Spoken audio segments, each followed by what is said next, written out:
Welcome to Crafty Sourcer. If you're looking for a raw, unfiltered podcast on all things sourcing in APAC, you've come to the right place.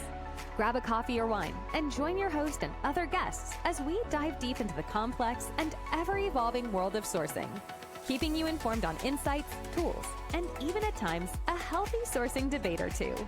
Now, here's your host, Denise Pereira from Kaleidosource. Settle in and let's get crafty.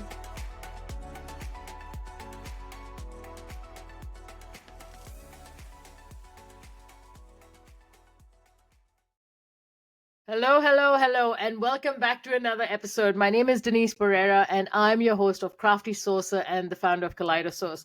On this podcast, we talk about all things talent sourcing with guests who are no stranger to the value talent sourcing brings and are legends in their own right.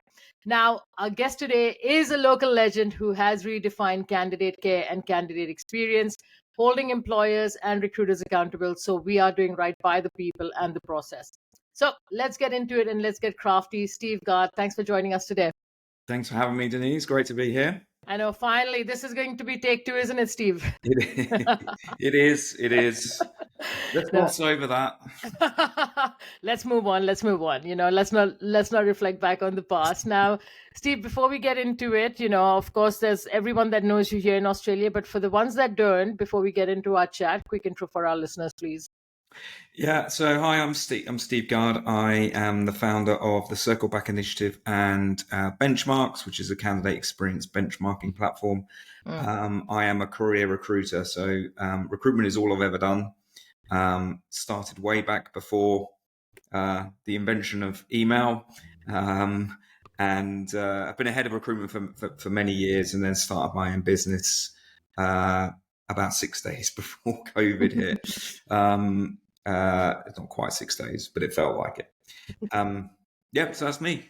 I really focus on sort of candidate experience now as my main domain. Circleback Initiative is all about it's a commitment from employers to respond to every applicant, and I started it during COVID actually. So my business sort of died overnight, and I threw myself into a group called Jobs for Australia, which was basically a great group of TA and HR folk that had all lost work, who came together and said, look, we've got a lot of insider knowledge that we can coach people through that have been made redundant, that are going through a difficult time. So that's what we were doing. We were doing sort of one-to-one Zoom calls with them over a period of sort of 3 or 4 weeks, really. So we'd have sort of multiple calls with individuals.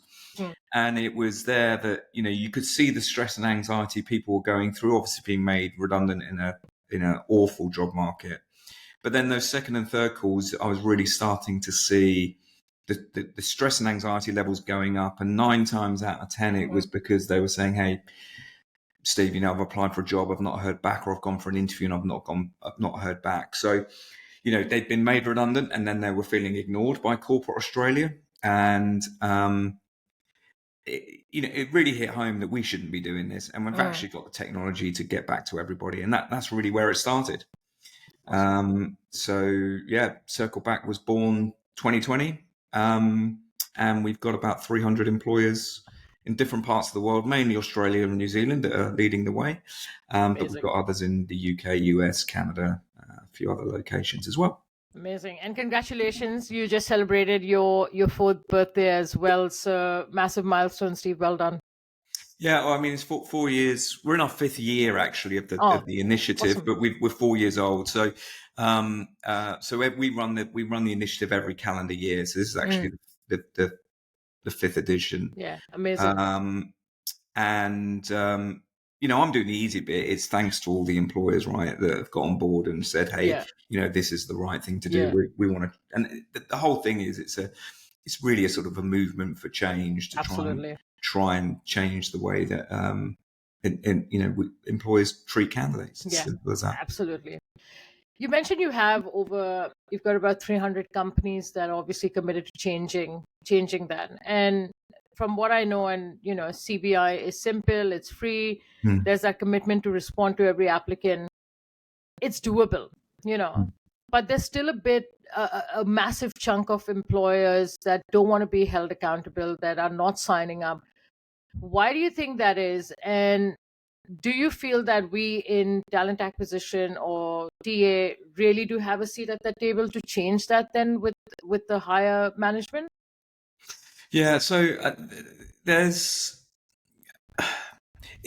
throughout the years that we've been running this, it's very rare that you come across an employer that doesn't believe it's the right thing to do. True. First of all, so I think it's important to say that that most employees get it. They understand this is what we should be doing.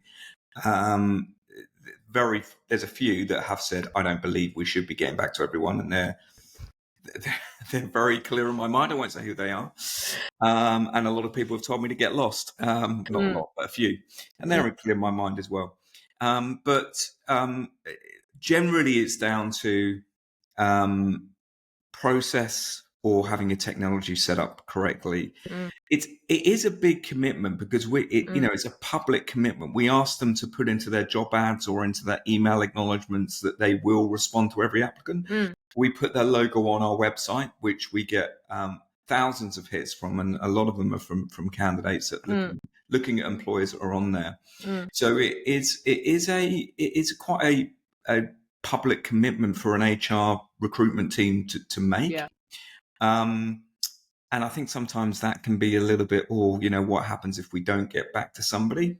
And we get it. It happens. One might fall through the cracks. We're not going to kick anybody out because of that. We'll always sort of investigate, why that might be. But it's about the sentiment. It's about the commitment to try our best to get back to every single person, and most do. But it's what we're seeing is that we've got pockets of industries where there's no representation at all. So airlines, we have no employees in that initiative, in our initiative at all. We've got no supermarkets. So some of the big players, which is crazy. I mean, if you think about those two industries, the candidates are their customers and their customers are their candidates. But it can't be because they're big employers, because we've got huge employers like Australia Post. I mean, they get thousands of applications a year. They're involved. I think it's often down to that. Not sure if they can really make that public commitment, because generally they haven't got their house in order behind the scenes. Yeah, that's a very important point to make. I think in recruitment, especially, you always need to get your house in order. Like, if you don't fix that, how are you going to bring people into the fold, right? I mean, as a candidate myself, seeing that public sort of endorsement or that logo that company is going to respond back to every candidate, I think that builds trust upfront.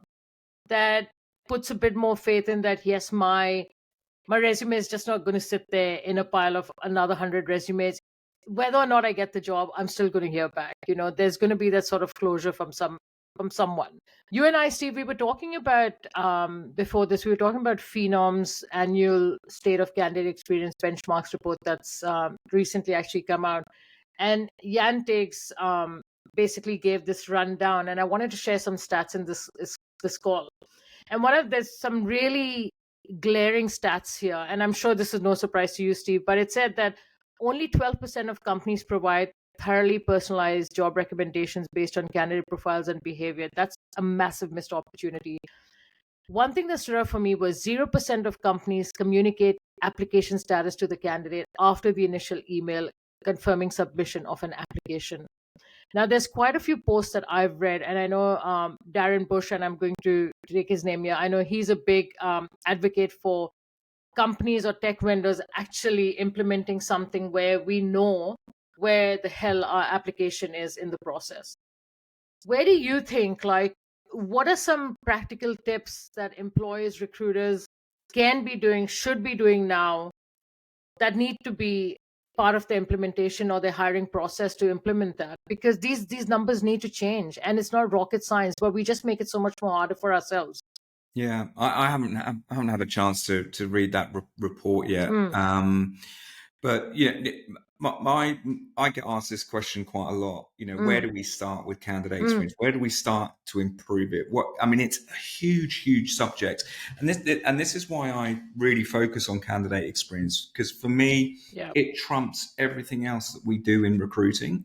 Because you can have the best attraction strategy, you can have the best selection methodology, you can have the best salary, you can have the best role. But if the candidate doesn't like you and doesn't like the experience they've gone through, they're not joining. So none of that matters. So you've got to get your foundations right, really. And there is a journey to go on in candidate experience. And for me, the Circleback commitments are the first one. First thing we're going to do is respond to every applicant, because, and this is something I talk about quite a bit, is it's simple things like, organizations think they're talent pooling, but if you're not responding to every applicant and you're not providing a good candidate experience, you're not talent pooling at all. You're kidding yourself. You think you are, but you're not. All you're doing is building a database of people that are disgruntled and once upon a time liked you enough to apply. For me, it's about getting those foundations in place, and there's lots of different things you can do that. Where do you start? You've really got to start to measure your candidate experience, because if you don't measure it, you don't know where to start. Exactly. If you measure your candidate experience, it will tell you where you need to start. And that's what I'm not here to plug benchmarks, but I will. Benchmarks, measures candidate experience, but it also benchmarks it against other employers hiring the same skills as you. So you could see immediately where you're not as competitive in candidate experience. And that's what I always say. It's not just about providing a good candidate experience. You've got to provide a competitive one. And some data to back that up is that 50% of people said the pivotal reason I joined my current employer was the way they made me feel in the recruitment process. Salary was 19%. 19% of people said salary. So it's huge. You've got to measure it first to understand where to fix it and what to improve on, and it's got to be competitive, not just good. But then when you get to that, other end of, what is the real pinnacle of candidate experience? It goes back to what you were saying a second ago. It's all about candidate personalization. So we're seeing so much more going towards personalization of candidate experience and communication. So simple things like, when somebody applies for a role, asking them, hey, what's the mechanism you want to hear back from us? Is it SMS? Is it email? Is it a call? You might not want to put call as an option, but giving them the option of how do you want to hear? And actually, do you want to hear back from us after an interview? And how do you want to hear that? Some people don't want to call out the blue with bad news. Some do. But trying to have a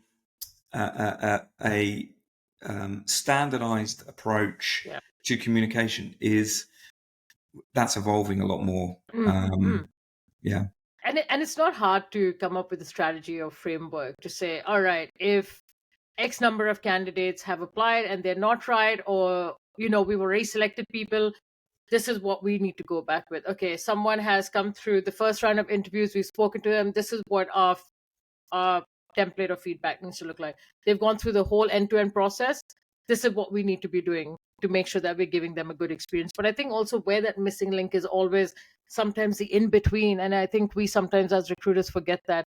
Give an update as no update, that hey, we haven't heard back from the hiring manager, but we haven't forgotten about you. And candidates appreciate that. They're like, yeah, we understand, you're following up, you're doing what you can, but the ball is not entirely in your court. It's a foundation of candidate experience. Really, if I was to sort of have 3 or 4 sort of, I guess, sort of pillars to candidate experience, it's about managing expectations and committing to those expectations. So I say to employers that ask me, what could we be doing, and it's just manage the expectations of candidates and make them aware of, this is when you're going to hear back from us, and if you can't meet that commitment, it's let them know. So there was a post I did the other day about, I don't know if you saw it, about some learnings from customer experience. So London Underground wanted to. I saw that. They were that was looking good.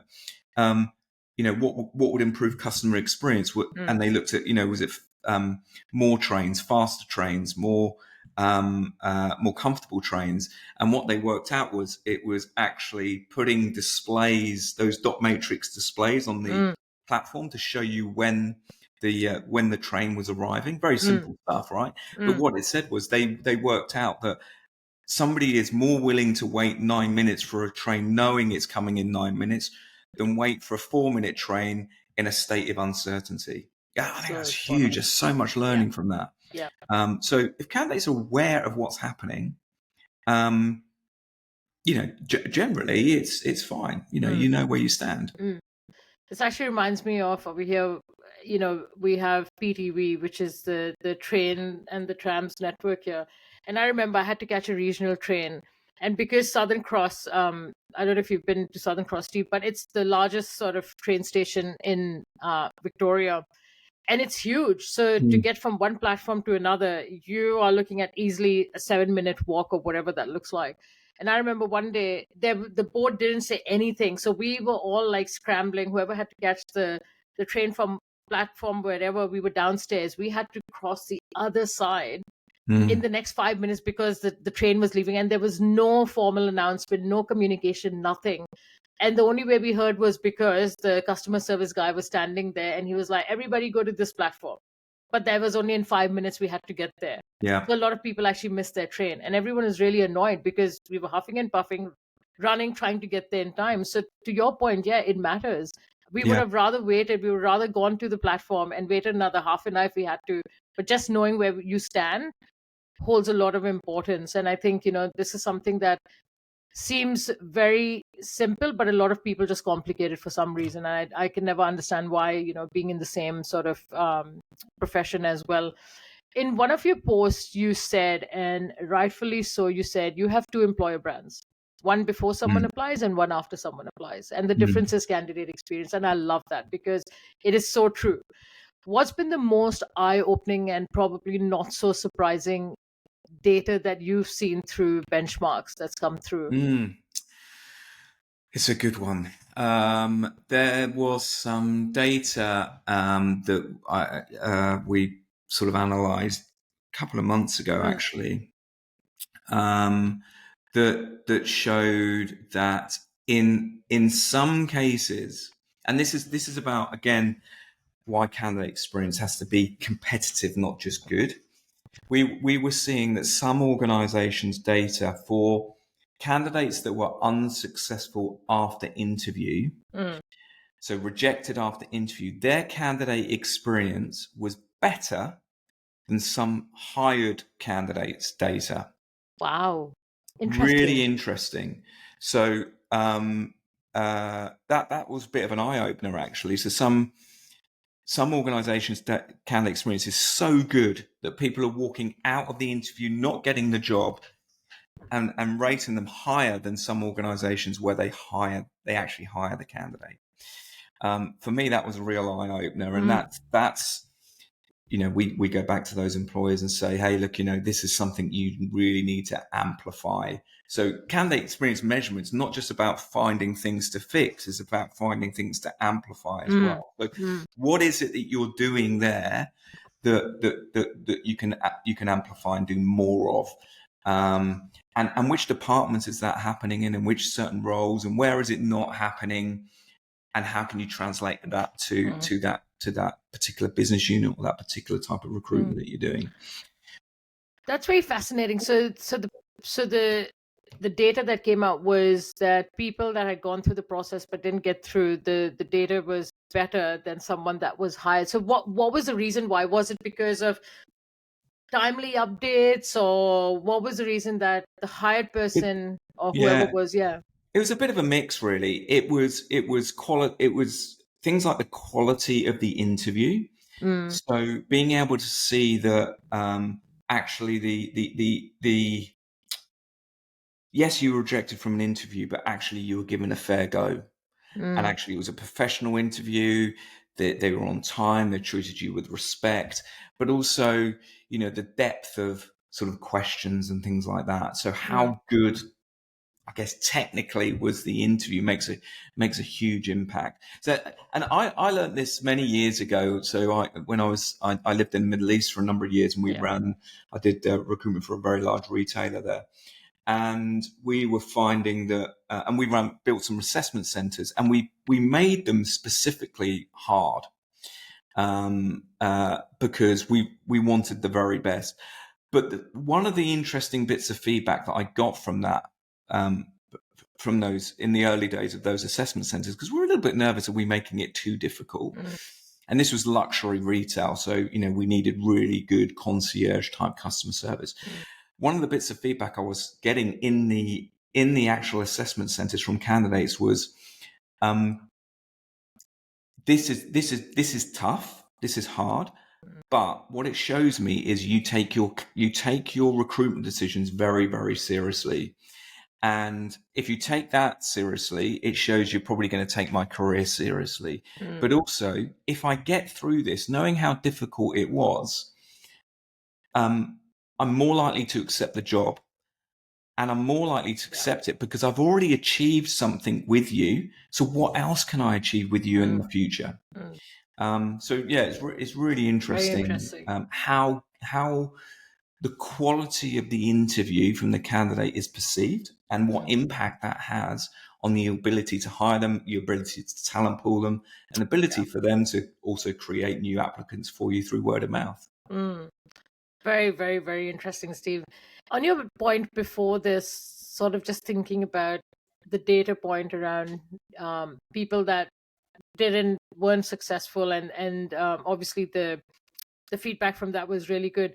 Is there any specific industry from the 300 sort of employers that work with you where some industries are doing it much better, or this is not really industry driven and it's just more at a company level? Yeah, it's a bit of it's a mix. If you look at customers that we've got on benchmarks, but also companies that we've got in Circleback in particular, organizations that are in the care sector, whether that's childcare, aged care, disability, community care, they are. I'm going to talk about Circleback in particular here because we've got a lot in there. They are a very prominent group of employers, and I think that stems from the culture of the organization and what they do as a business or as a not-for-profit or whatever it might be. They care. They're actually delivering care to their customer group, whatever that customer group might be, or their patients. So it's intrinsically, inbuilt into the organization that care is an important factor of what they do. And that translates into recruiting. And it's really interesting. And I don't think that's by mistake, actually. So we see a huge number of employers that are not for profit that are delivering a care related type of service that are in Circleback and benchmarks. It's really interesting to see that. Very interesting. Yeah. And for me, if not for profits can do it and charities can do it, big supermarkets and airlines can definitely do it. They've got deeper pockets. Well, I hope the airlines and the supermarkets, someone does listen, because yes, there's a lot of work that needs to happen in there, to be honest. Yeah. But it's interesting, right? So it's not to say that they're not getting back to everyone. We do mystery applications all the time. I've made mystery applications to the major supermarkets and airlines in Australia. Every single one's got back to me, and we do. I do that fairly regularly. So it's not that they can't do it. I think it's again going back to that commitment. Putting their sort of money where their mouth is, not back a cost, but putting their money where their mouth is, I think, is the concern. Yeah, like I was saying to you earlier, obviously I've worked with one of the big supermarkets, and I've seen the amount of applications that come in for supermarkets. It's incredible, like it's insane. And it really does make you question that, with the insane number of applications that come through, like, yes, for us that are sitting behind the screen and going through them, like, this comes back to the commitment aspect, but also our time management aspect. Like, we should be going back. There's no way that we can't be going back to people. Well, I sort of say in that sort of in response to that actually is, and this is partly again why before I started Circleback, I'd gone into I won't name the retailer, it wasn't the supermarket. I'd gone into a retailer and the customer service level was just brilliant, really good. And I thought, I wonder what it is like to apply to a job there. And the application experience and the candidate experience was shocking. So, if you've got if a customer went into a supermarket and stood by the customer service in the customer service line, they'd never be ignored. It might take a bit of time to be served, but you'd never ignore them. So why would we do that for the same person that's applying for a job? Makes no sense. This goes back to your point, which you said in the start, Steve, is that getting your house in order, right? We always tend to make things look really pretty at the front. So your customer experience when you walk into the store, but having a house in order is totally a different ballgame and I think we've experienced this. I know in my recruitment career, there's always been where we always talk about recruitment being broken, which I don't believe that it's entirely broken. I always feel like we just need to fix our house, whether that's systems, whether that's processes, and it's usually systems or processes or both in the back end. Steve, quoting you here again, because I do love your posts and everything that you say resonates with me as a human being, first of all. And, I love it and I try and live by it where I can. You said candidate experience happens regardless of what you do as an employer. Candidate care doesn't. Now, in talent sourcing, candidate care actually starts from the moment that we interact with them. So we've found the candidate, we've sent them an email, a message, a text, call, whatever. So that happens right until the handover with the recruiter happens. And even in most times, we want it to be a more seamless and consistent experience. So that means that, we want to take them from end to end and not just hand over to the recruiter, to the hiring manager, or to, 10 different people. I know you all have started a sourcing survey, and you started this, I think, maybe a year or two ago, if I'm not mistaken. Have you seen anything stand out that could help those that are doing a lot of more outbound sourcing versus more traditional recruitment? Yeah. So on Benchmarks, we've got a survey that can be sent out to candidates that have been directly sourced, and you can benchmark your results against other employers that are also sourcing. What we've seen in there's two standouts for me really is it's not just about the role and the opportunity that you're sourcing for, that you're trying to get across. It's actually the quality of the approach and the ease of moving them through to that next stage. They're two. So we asked the question, did our approach to you stand out from other employers that maybe have approached you in the past? So what was the quality of approach like? That is a really, really quite high score. So it's not just about the quality of the message. It's got to be better than other employers, especially when you're trying to source hard to find skills, which generally you would be if you're sourcing, right? That they're going to be getting other approaches. How do you make yours stand out from the crowd? And it's not just the job. It's the quality and the professionalism. That's the other thing that's scored very highly on Benchmarks, is the professionalism of the opportunity. Sorry, of the approach. The third bit is we ask them, and this scores very highly as well, the quality of the content that's available for them to see, which sort of underpins the direct sourcing, right? So you're directly sourced, 9 times out of 10, before you respond, you're going to go and have a look at some of their career site content or whatever it might be. That has got to be really, really good as well. So we're seeing 2 or 3 areas which are scoring very, very high, which shows that you've got to be competitive in this space. It's not just a transactional thing. It's about quality of approach, how you stand out, and what underpins that with content. Spot on. I remember when I was at Tory and you were just starting to roll this out, and we trialed it out because at Tory, everything was, I would say 95% was all directly sourced candidates. And we got, from memory, I think it was above 90% score. And I was like, this is a game changer, because this is good for us to know where we need to focus our efforts. And like you said, it's also about improvising. Yes, you're doing good, but how can you do better? You don't just stop at good. You need to continuously improve wherever you're doing well. One thing we also learned from that was that, okay, how can we take something that we're doing well now and change that? And one of that was messaging. And I think what we need to do is, and this goes back to A/B testing. So one of the things we did was we went to our design community that was already working with us, and we were like, all right, this is the message that we take to market. As a designer, how do you feel about this? Does it, awaken excitement, joy? Does it make you want to click on, like, different? We were trying to get into the psychology of, a good message and what does that entail. So one thing I'll say is also A/B test that way. When you see that data coming back and people are like, yeah, it was good, but we've read better, so always test with the community that you get to work with day in, day out. And these sort of reports are actually very, very eye-opening in terms of what your next step is going to be.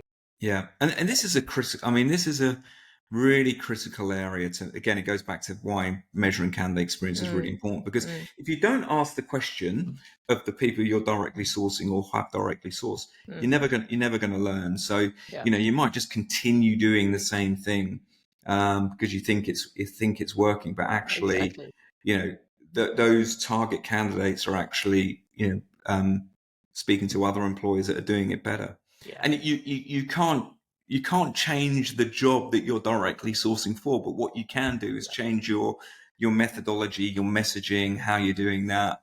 But yeah, and again, one of the biggest data points we have is that, okay, so how easy was it then to set up that initial first conversation with a recruiter? That's hugely important. Exactly. Measure to measure as well, because if that's not working, well, forget the first bit. Get that other bit working first.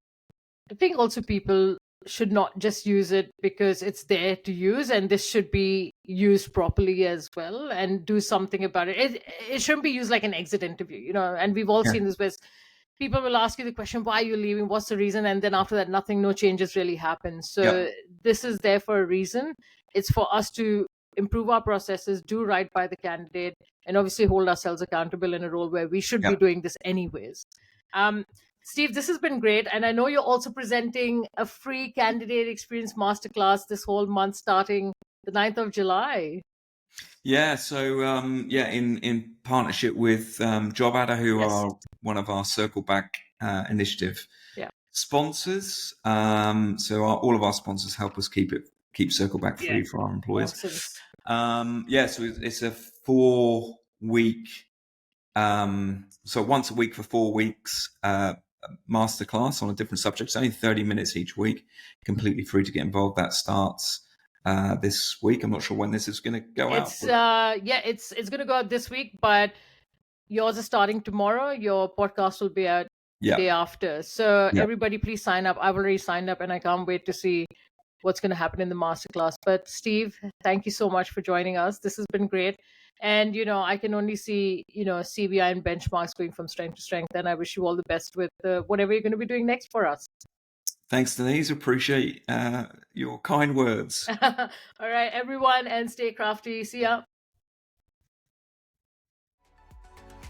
Thanks for tuning into this week's episode. And we'll be back next week with another exciting episode. If you found this valuable, don't forget to subscribe and leave us a review. That helps others find the show, and we greatly appreciate it. Once again, happy sourcing and stay crafty. Until next time.